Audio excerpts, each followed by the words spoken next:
Welcome back to Pop Culture Decoded. This is breaking news, guys. O.J. Simpson has died of cancer. He died today at the age of 76. His family actually posted on his Twitter account on April 10th, our father, Orenthal James Simpson, succumbed to his battle with cancer. He was surrounded by his children and grandchildren. During this time of transition, his family asks that you please respect their wishes and privacy and grace. So this was confirmed by his attorney. They confirmed his death with TMZ, that he died. You guys, O.J. Simpson has been a staple, has been a name for the past 30 years.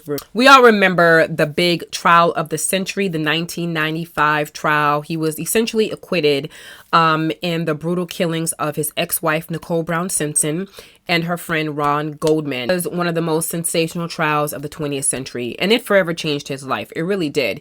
He went from being a sports idol to one of the most America's hated man. He lived his life, people everywhere he went, people were basically shaming him, people were calling him a killer, people saying that he got away with murder. And back in 2007, he was sentenced to 33 years in prison for a botched burglary in Las Vegas. And people really thought that the judge was handing him a sentence that he should have been handed back in 1995.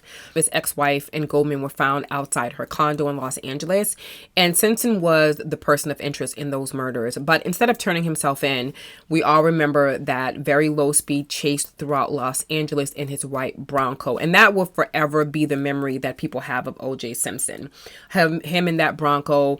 It was an NFL player, a black man, highly televised. People were just watching the drama unfold, and that forever changed his life. The guy had the best of the lawyers, Johnny Cochran, Robert Kardashian, the Kardashians' father. And remember that famous saying, if the glove don't fit, you must acquit.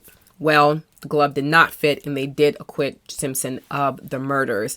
But that did not end for him. He was sued several times by the Goldman family. Everywhere he went, people just didn't want anything to do with him.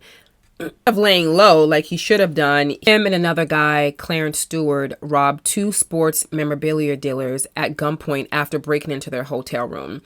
And he told the police that his memorabilia had been stolen from him and he was just trying to reclaim it. But he was convicted of 12 counts of armed robbery and kidnapping and sentenced to 33 years in prison.